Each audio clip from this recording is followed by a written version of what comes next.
What I mean by societal constraints is society is us. We make up society. So every decision, every action, every thought, everything we do is feeding into societal constraints, our society, right? The constraints are the beliefs that society has that is the box that they fit you in. I remember way before I came up with the societal constraints language, I'd always say fitting in the box and getting shoved in the box and all these things. But the box is societal constraints. And when we look at where they come from, societal constraints are actually even starting to develop in utero. Like it's part of our DNA, it's part of utero. And then as we evolve in life, we experience different societal constraints. So in the beginning of our years, our family and the people that make up our exposure from our family are the society we are aware of. Then when we get to about 10 years old, our frontal cortex is forming and we're starting to have more independent decisions and interactions. And now we've got peers and friends and what have you that we've developed over the years, and we're having independent decision making. So we're starting to realize that there's these constraints, but we don't necessarily have that language or realize anything beyond the fact that our world is expanding. Now I can make decisions in it because all those prior years were family, friends, and what we were exposed to in our little worlds. But then on comes technology, right? And depending on what age, we all start getting on tech and watching TV and all this media coming at us, that gives us a broader version of societal constraints. And in today's society, we're constantly bombarded by the media from a very young age. There are people who put their kids in front of the TV as little as a toddler, and it just continues to expand till we get on social media. And now we have a global market. And so we have a global reach that we're able to bring in for the most part of what's not censored, but we have like a very large perspective of society, and now it's a global society. So when I'm talking about societal constraints, like I said, family, then friends, then our teachers, other adult peers, media, all these interactions, everything we do creates the society. We are responsible for the society we have, and we are responsible for any transformations we want to see in society. And the reason why I believe that this holds us back from living our best lives is because we fall into it, right? It's like this little thing that creeps up on us. And so it's all the way from like when we're children and it's, no, you need to share that toy, right? When you don't want to share your toy. Well, instead of having that conversation because the brain isn't fully formed, we can have conversations about this with our younger human beings. But the reality is there's a reason you don't want to share that. And we're getting taught a behavior of sharing. Now, that's not bad, right? And it's not always great if you have no boundaries around it. So when we look at like our individual core values, each of us has a unique set of core values that we live by. And with those core values, we build beliefs on it from our experiences in life and from what we know and what's known and our ability to have objective evidence of these experiences. And then we have boundaries around this as well. And then the boundaries is really where we're missing out, right? Is this when we're looking at things and consuming and experiencing life, what thoughts are you having? Are you pausing and slowing down and being able to have those thoughts of, is this within my core values? Do I want to consume this? Is it good to consume this? How is it benefiting me to my core values? And having the boundary to stop that experience or to lean into that experience. But based off of these foundational three pillars, that's how you make decisions in life, and that's how we make up society.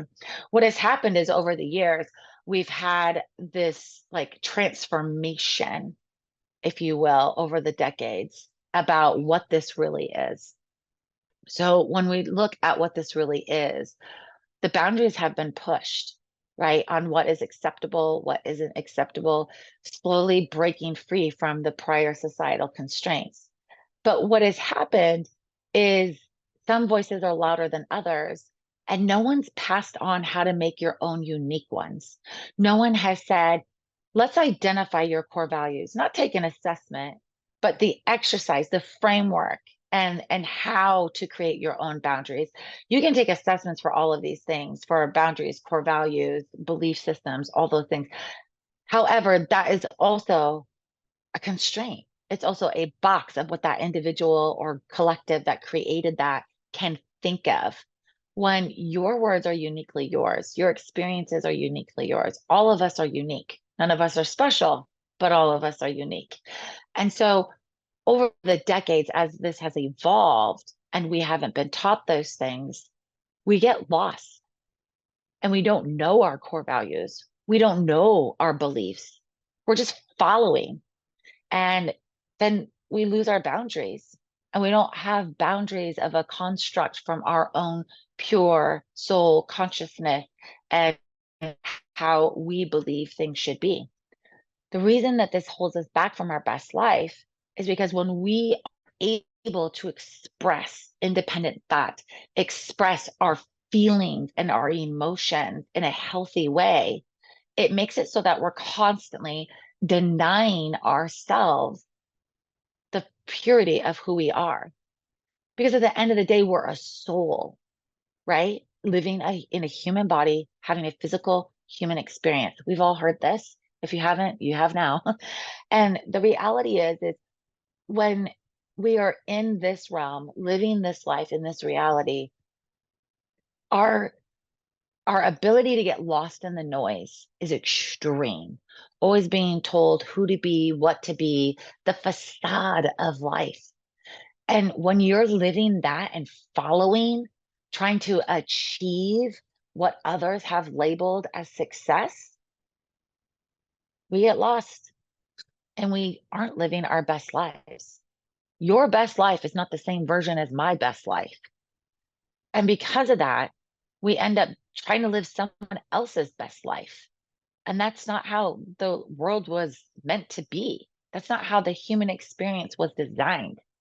The human experience is designed around karma and our ability to break free from our past karma through DNA, through all the past and coming into the present with those lessons and being able to overcome those experiences and that karma to become the best, purest soul we can be for ascending. So that, my friends, is exactly what happens with societal constraints, what I mean by them, and how to get out of them to live your best life. A lot of times, the easiest way to go about this is pausing and slowing down. You have to give yourself space to think, especially with how noisy life is now. It's really noisy. And with how noisy life is right now, it's not going to get slower. So if you're the person that keeps thinking, oh, it's so noisy now, I wish it would slow down, or I'm going to get caught up, or, whatever that is that you're saying to yourself, the world as we know it is changing at a rapid pace. It has been for a few decades, and it will not stop. That's why we have to embrace these changes and figure out how to adapt to them so that we can evolve. And the only way to really do that is actually the opposite of what you're doing. Instead of running to keep up, you need to slow down to cognize. You need to check in with yourself. How do you feel about that? What was the experience? What were the emotions that came through? Find it in your body, in your heart, your mind, your soul, and really identify the experience that you're having. This is why journaling is so important. When we're journaling, we're actually there's no filter. We're just writing our experience from the day. Doing it twice a day is great. If you can wake up in the morning and journal about your night, the night before, and your sleep, and start your day from this perspective of, okay, the last 12 hours were like this. Then at the end of the day, the last 12 hours were like this. right? And writing these thoughts, these feelings, these emotions, these experiences, you will start to see a flow and a pattern in your life of growth and the evolution and how you're actually going towards your goals, aligning with your core values, with your beliefs, living authentically within your boundaries that you have established. And you can see how they evolve and how they guide everything you do in life. So slow down, meditate. If you're not meditating, we have a ton of recordings on meditation, all kinds of varieties of them. Start doing it 20 minutes a day. If you could do it more, great. But start with 20 minutes a day. It really does calm your mind, and there's a whole science behind it. This isn't like just psychology. It's not just woo-woo stuff. Being able to meditate is what starts you being able to control your own mind so that you aren't getting stuck in the noise. So slow down today, start to meditate, start to journal, and you will find yourself being able to start to break free from societal constraints and living your best life.